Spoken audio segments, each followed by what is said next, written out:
Good afternoon, good morning, good evening, wherever you are in the world, and welcome to Upload Access. Another interview here, and today we are focusing on our game of the month, Larcenauts. I'm happy to say I am joined by Greg Corman from Impulse Gear. Say hello, Greg. Hi, nice to meet you, everyone. Great to be here. Thanks, Jamie. Cool. Yeah. So we're going to be here for the next 45 minutes or so. We're going to be asking you some questions. We're going to be getting hopefully some questions from the chat as well. I can put a little gameplay on the screen behind us right now, just in case you haven't seen Larcenauts before. So let's put up the 9-minute gameplay reveal that we had on Upload last week. You can go check this out on the website if you haven't already seen it. Greg, while we're here, talk us through what Larcenauts is, its origins, its genre, and what players can expect from it. Yeah, absolutely. So Larcenauts is a 6v6 hero-based shooter, obviously in VR, which is why we're here.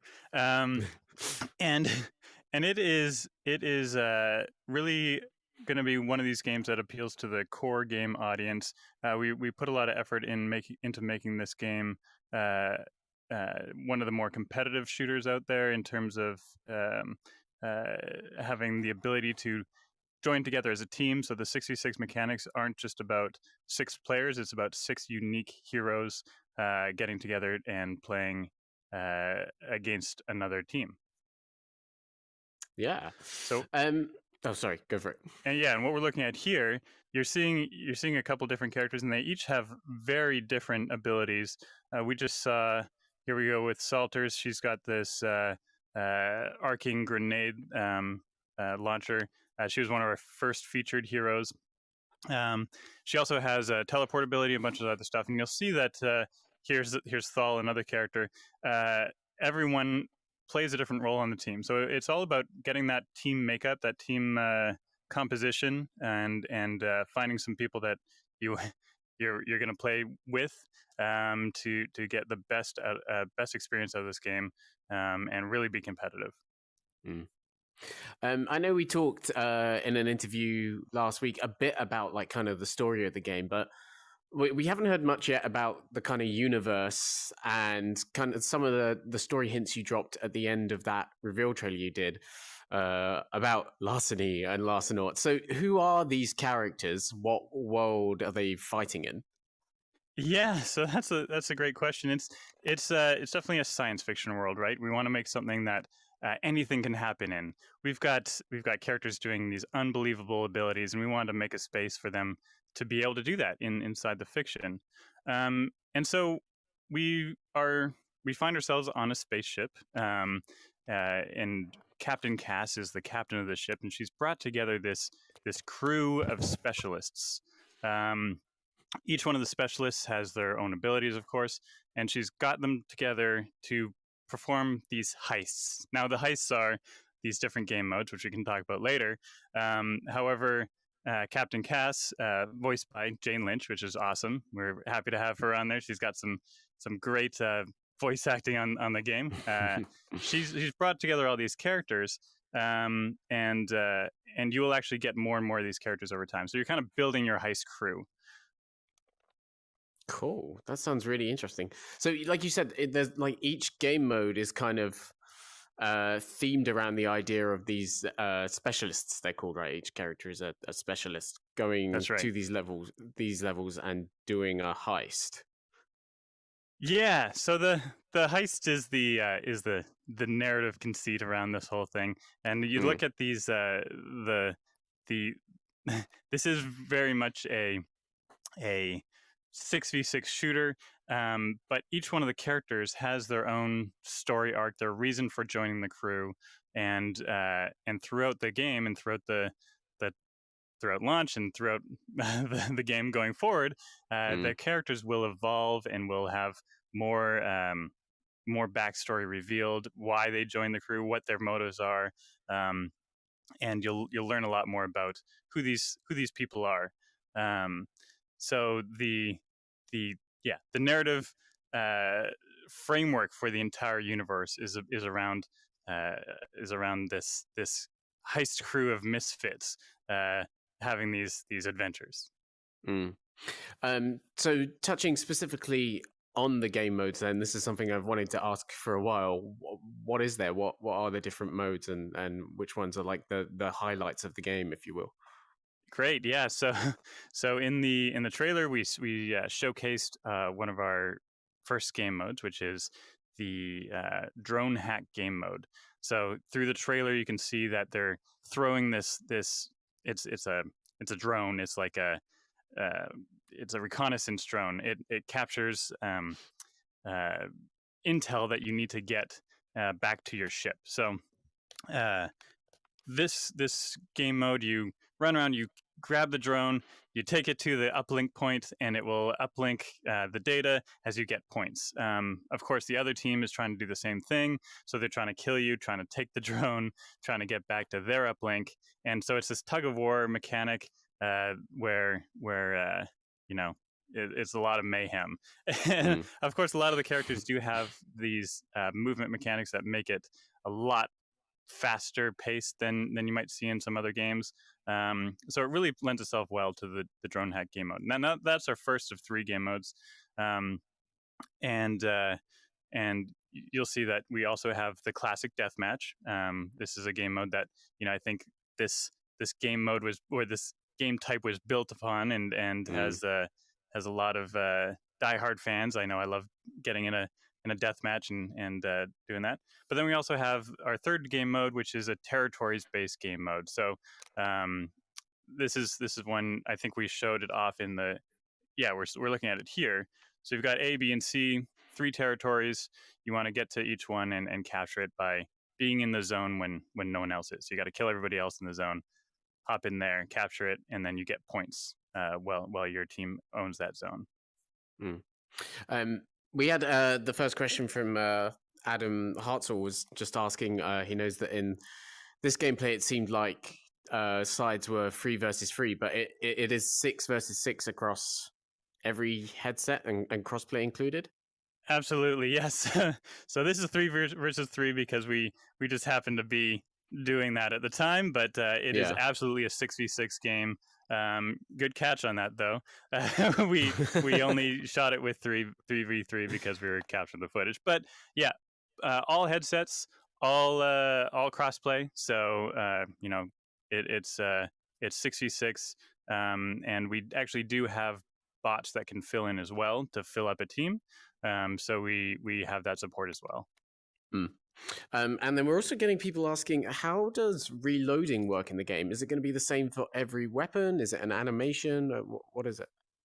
Yeah, so with reloading, you'll notice that this is a very fast-paced game.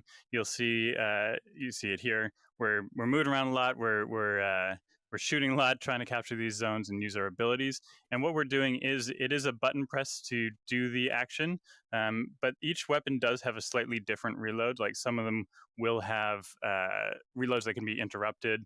For example, you don't see it here, but one of them, you put in the shells one by one, or the shells go in one by one. And you can interrupt that reload to shoot again. So they're all different, but they do all act on a button press to keep that motion. They keep that fast gameplay going. Yeah. We kind of talked about this again in the other interview, but defer us. What about a focus on trying to build a competitive community with the game? Are you going to be hosting esports tournaments and stuff like that when the game comes out? So that's certainly a goal of ours. I think right at the beginning, we were going to be building up the game and getting people into the game and getting feedback from the community. That's one of the big things we want to do right at the beginning. And upon that feedback, work on that feedback and look at community response to that and work towards the esports portion of this title. Cool. Just going to set that gameplay going on again. What about, someone's also asking about, again, something we've kind of talked about a bit, but the weapon handling in the game. So you've got a variety of different weapons that have a variety of different play styles.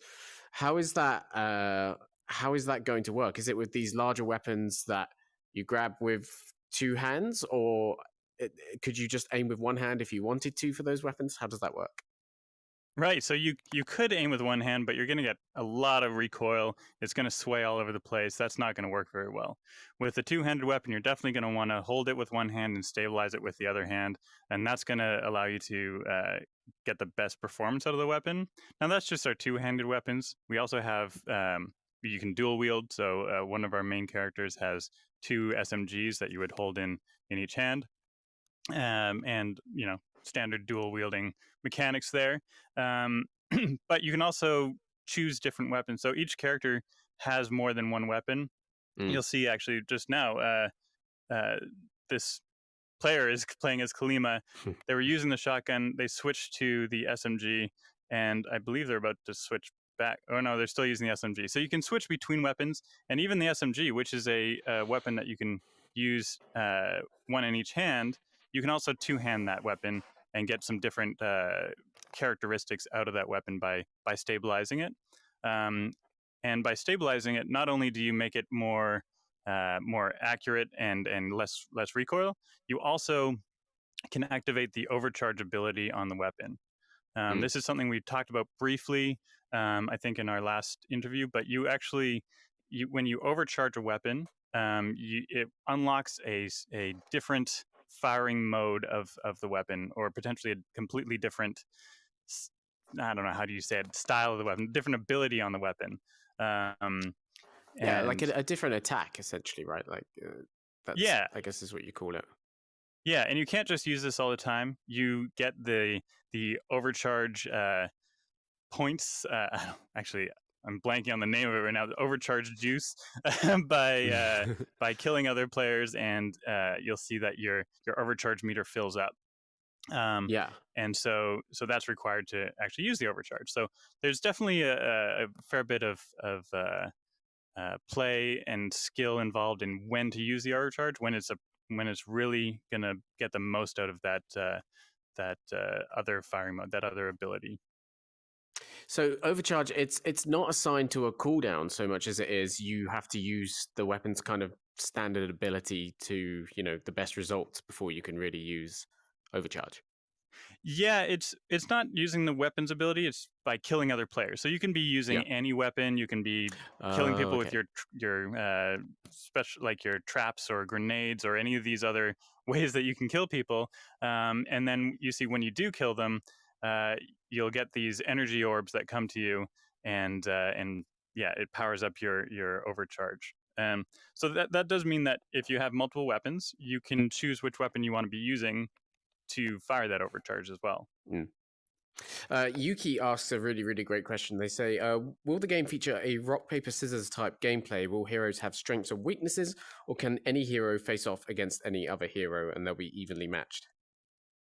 There's definitely, it's not quite, it's rock, paper, scissors times 8, of course, which makes it very, very interesting. And even with that rock, paper, scissors mechanic, you still need to be good at that character to get that win. This is Chi right now. You see, it's a healer character, although still has ample damage dealing abilities. So you'll definitely find yourself in a situation where if you're playing Chi, top level, you'll be able to take out anybody on the team. It's not like a hard win when you're up against one, like the rock to the scissors, right? It's also a lot about positioning. What we're seeing here is you're playing against Thal. Thal has all these shields, but he has a weak point on his back. So right here, you power slide around Thal, shoot him in the back, and he goes down really easily. So there's definitely layers to not just the characters, but the team dynamic, as well as the positioning and battlefield awareness.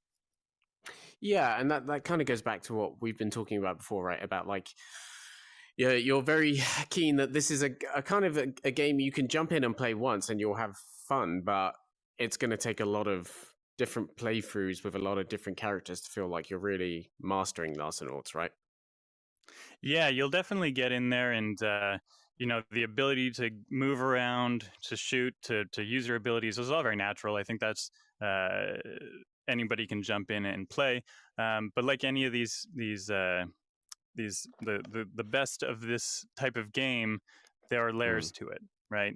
Learning exactly when you should be using that overcharge, learning how to best use your traps or your activated gear or your deployed gear. And so these are things where to set up a good play, you can do it on your own as well, where maybe you're playing as Arkel 6, like I am here, placing a trip mine. That's great on your own, but when you do it with when you start putting these plays together, where you're working with others to lure people into a trap or something like that, it's another layer on top of this. And I think that kind of coordination comes with extended play with people that you play with on an ongoing basis, right? Where you start to know the way your teammates play and can coordinate to even just a game mode like this where it's territories. You need to know enough about how your team's playing together to make the most of it and get those wins. Of course, voice chat is included. You can also do party chat. So that's where even when you jump in, you should have enough ability to get in there and strategize with people on the fly as well. So definitely an opportunity to play your first game and have a lot of fun, but also get back in there and learn the ropes and really master the game over time. Yeah, to that point, Adam Hartzell asks, will there be kind of any essentially skill-based matchmaking in the game? How is that going to work? Yeah, so there's a notoriety system, and this system is basically our skill-based matchmaking. Our main focus is to get people into games first, and that's going to be evident by you get in there and you hit matchmake, and we're going to get you right into a game. With 6v6, there's a lot of opportunity for a team to be based on a number of different factors when we're matchmaking. But yeah, you will notice that as you get better and better at the game, you'll be matched against higher and higher ranking players as well. What about a potential spectator mode? We've seen some cool versions of that in VR recently. Are you guys working on something there as well? I love that idea. That's not something that we have anything to announce at this time, but that's a great idea. Yeah. Not right now. Yep. We're getting a lot of people asking the two obvious questions. Obviously, you have 4 maps at launch. You have, I think, is it 8 specialists? That's right. At launch as well. Yeah. What are their plans for expanding on both as the game rolls out? Right. So at launch, four maps, 8 characters. Each one of them has so many different abilities and styles of play, because they don't just have the abilities that they come with. They also have an unlockable loadout that you'll get later on as well. So there's actually a lot there. And that's really what we're focusing on at launch.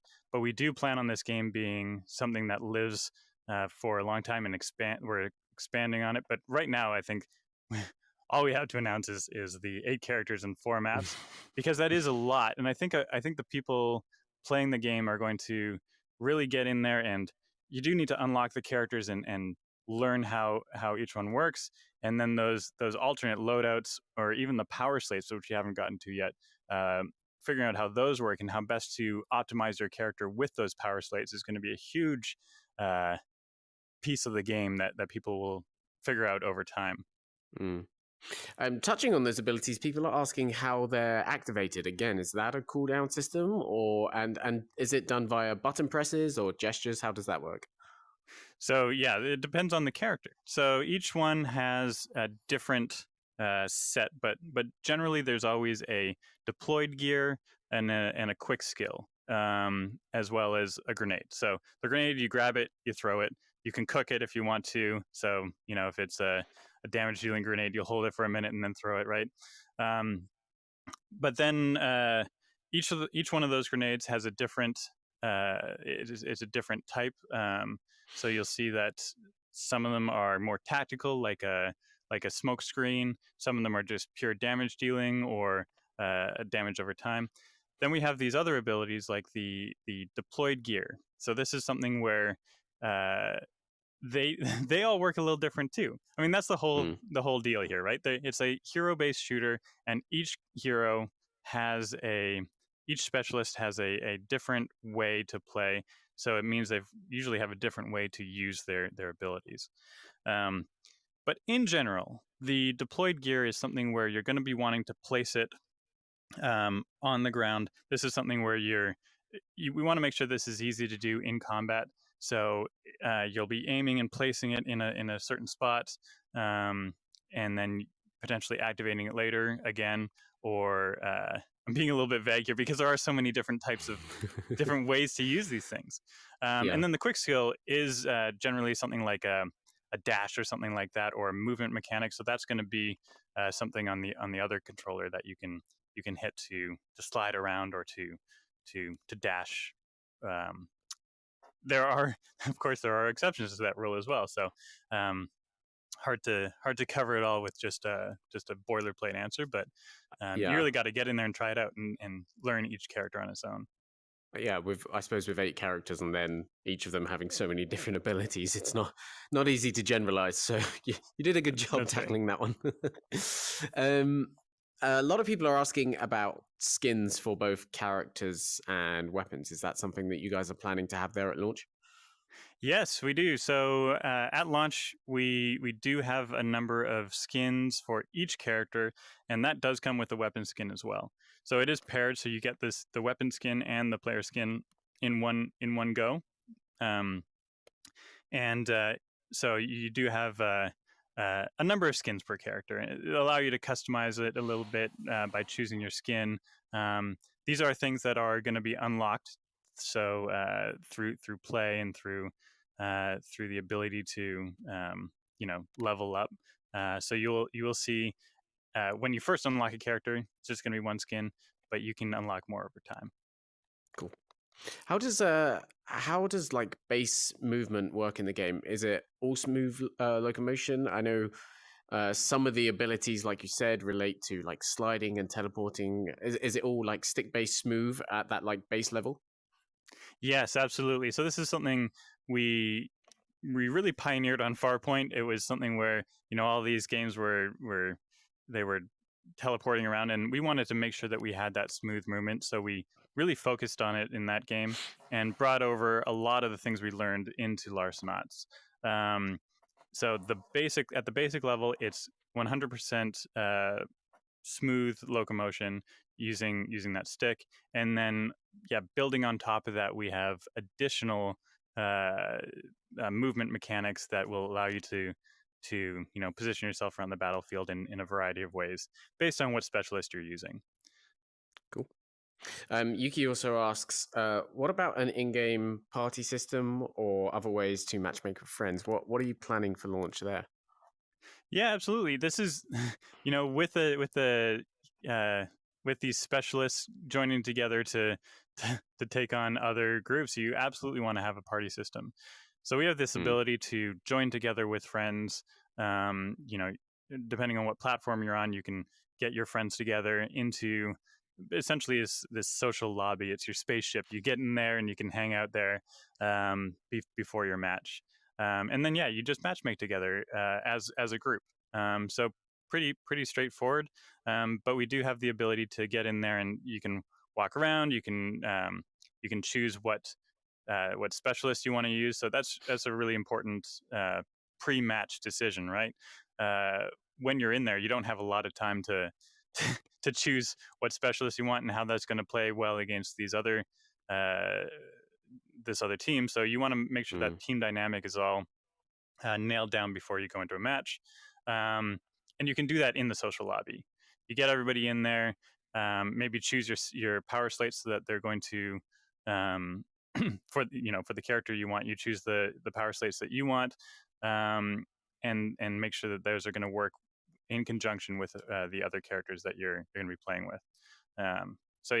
the matchmaking with parties is it's so important for a game like this, and we want to make sure that that's smooth. So, and it's a cool little space to hang out in too. So, that spaceship is something that I think people are going to like. Cool. We're getting. I kind of noticed the questions are getting this. I guess I would say encouragingly technical, which is probably what you want when it comes to asking stuff about a kind of game that you want to take onto the competitive scene later on. People are asking about if there are going to be private lobby options as well at launch. At launch, that's not something that we have planned, but I think that is a great suggestion. The looking at launch, we definitely have been focused on getting people into the game so that they can start to learn it and play it and get in there and experience the game with the whole community. So that's really what we've been focused on. Cool. And people are also interested to know if you've tried the Haptics peripheral suit and if there's any interest in integration there. Have you tried Haptics before? That's a great question. I have not. I have not tried this the suit. No. It's an interesting little haptic feedback suit. Lots of sensors on it that kind of simulate where you've been shot and everything like that. It's been pretty popular with the PC VR crowd recently. I think a lot of people in the chat are very keen on it. I tried a similar suit. Oh, it must have been 5 years ago now. It sounds exactly like what you're saying. You put on the vest and you can feel when it's hit. It was actually really popular with DJs, I think, as well. They were marketing it. But I could totally see how it would be applicable to the FPS crowd, getting that hit feedback. It was cool. Yeah. Yeah, there's a lot of really, really interesting things to keep track of in that market. A lot of it's still third party is the problem, right? And you could end up supporting every third party peripheral, but there's just so many out there and you don't know what kind of attachment they're all going to get at the end of the day. Yeah, I mean, that's one of those things that I think maybe we haven't talked about it very much, but Impulse Gear is actually an incredibly small team. Well, when you're talking about AAA, we've got these teams that are 200 people. We're only actually just over 20 people. So to make a game that has support for every peripheral is maybe not in reach, but I don't know if that's exactly necessary, because our plan is just listen to the community and see how they're reacting to things and really get a lot of feedback from them to make sure that we're getting the best pieces of the community reintegrated into the game. And so even as a small team, I think we can be very reactive and look at how to really improve on things. As an online shooter, Adam Hartzell asks, what were the biggest influences on the game? And then lists off, the classic three, Overwatch, Valorant, and Team Fortress 2. Were any of them huge influences on the project, or was there something else? Or well, I mean, those are great influences on me. Those are great games. When I'm playing a flat game, I do play a lot of shooters. I also play a lot of story-driven games as well. Big fan of like the Last of Us series and Uncharted. That studio's great. Naughty Dog makes some really cool stuff. But going into the competitive shooter scene, I started playing Counter-Strike. That was like the game of my youth. Played hours and hours and hours of that. So I'm a big fan of that tactical shooter gameplay. But then games come around like TF2 that change the game, make it something where you're jumping back in and you're not out for the whole match. And obviously, Team Fortress and TF2 and Counter-Strike all come around quite a while ago now.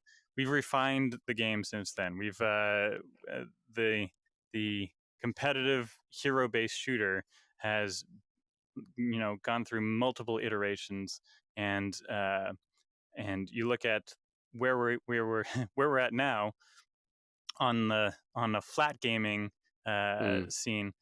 It's quite sophisticated. But then what do we look at when we bring that concept to VR? That's really what we look at as a studio.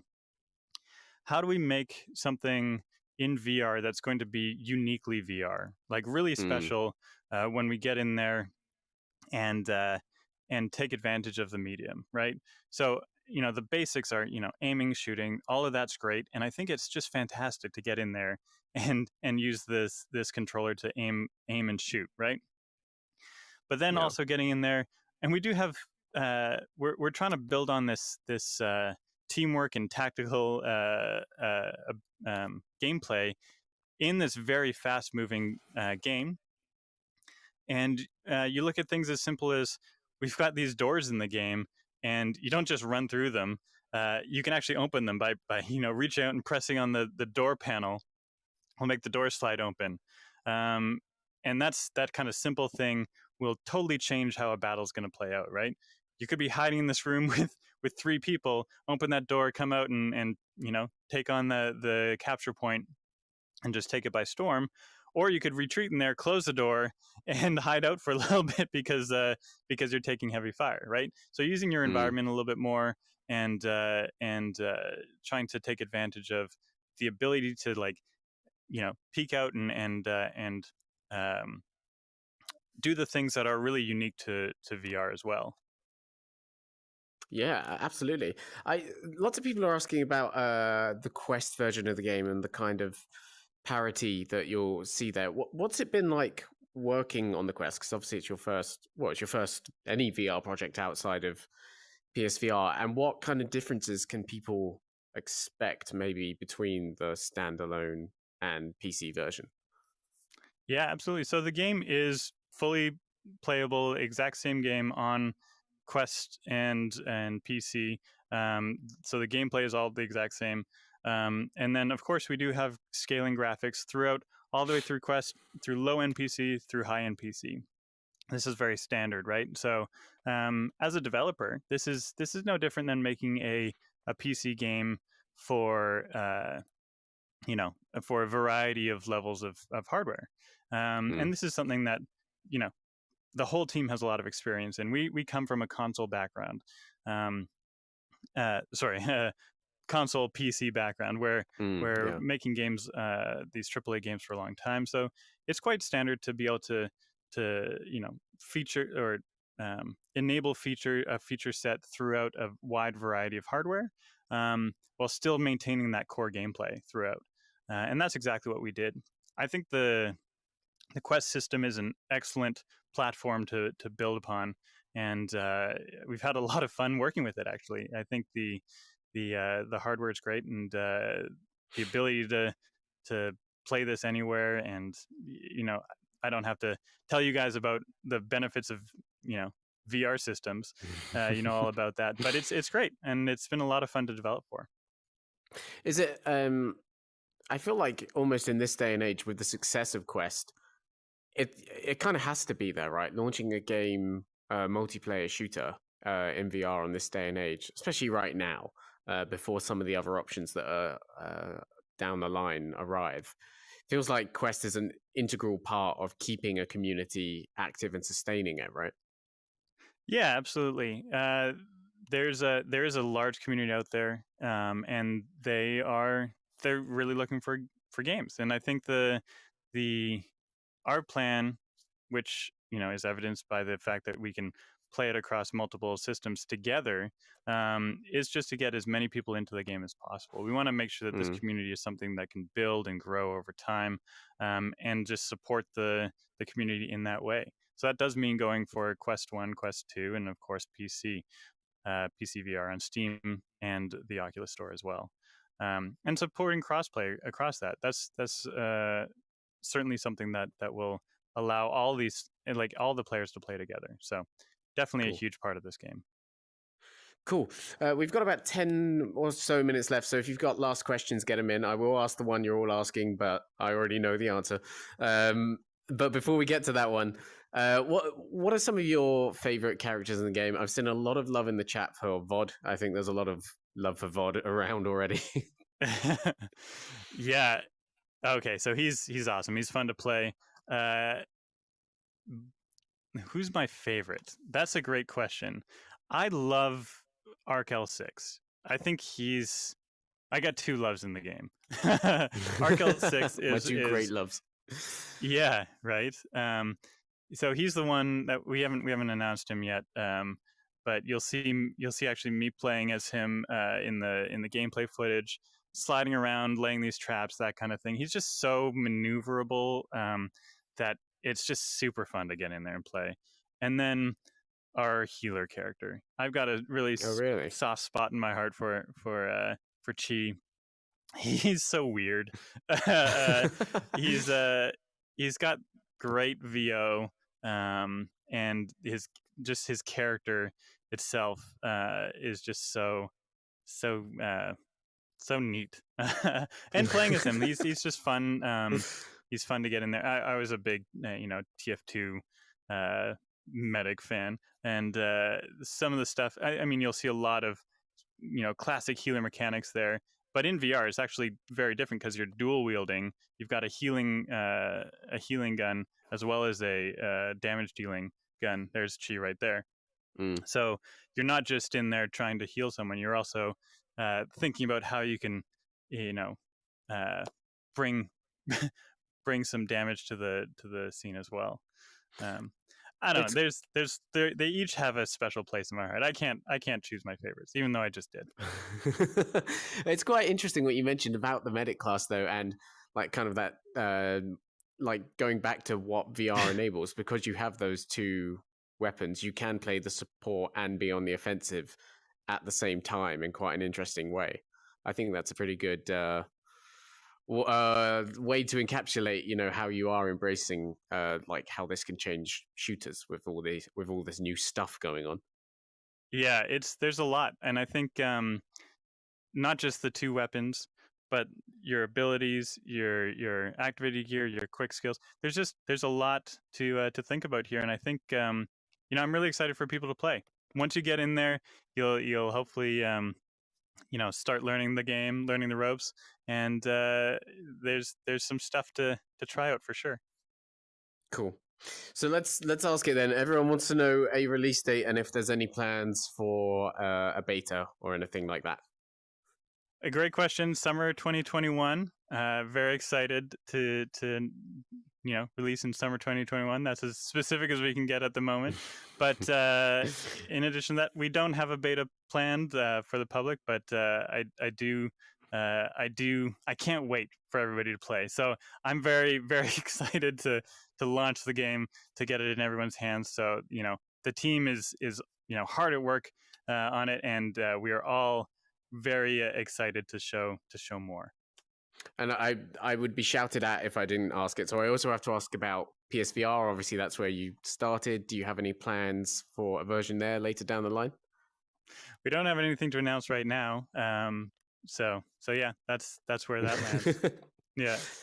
What do you think, in a slightly more roundabout, wide open way? What do you think about what's been announced about PSVR 2 so far? Very excited. Yeah, there's lots of cool stuff. I think the VR industry as a whole is really looking at, what's the next stage, and well, obviously we've been looking at this for a while. You don't make a new headset overnight, so I think there's a lot of cool stuff coming, and I'm just happy to be a part of it. I think we've come a long way. There's a couple different strategies looking at Quest versus console, like PSVR 2, or PC VR for that matter. And it's just really an exciting part or time to be part of VR. Yeah, 100%. Just some last wrap-up ones. People are asking about, are there plans for cross-buy between Rift or Quest right now, or is that not something that's going to be there? That on Oculus, yes, that's correct. Oh, yeah. Very cool. Very, very cool. And are there plans for seasons? Seasonal content rolling out. Is that something that you could do in terms of updates for the game, or will it be a kind of more traditional update structure? No, we are looking at the seasonal content. This is obviously, we haven't announced anything on this yet, but it's a very similar I think that kind of thing would fit very well with this game. Cool. Well, there you go. That's a pretty good tease for what's potentially to come. I think, Greg, I know you've got stuff to be getting on with today, so I'll end it there. Thanks so much for taking the time to join us in the studio. It's been great to have you here. Yeah, thanks, Jamie. This has been fun. Cool. Yeah, we've got plenty more content on Upload Access for the rest of the month around Larcenauts. We're going to be doing another character reveal. Hopefully, going to have some more gameplay. Going to have a very cool interview, in-depth section later this week about some of the origins of Impulse Gear, which I'm really looking forward to sharing with you guys. We'll be back tomorrow. No, what day is it? It's Tuesday. Oh, we're streaming Subnautica tomorrow. The VR mod, so make sure to check that out around the same time. We'll also be on the VR download Gamescast on Thursday. A whole bunch of stuff to look forward to. So yeah, thanks for tuning in, everyone. Can't speak right today, and we'll catch you later.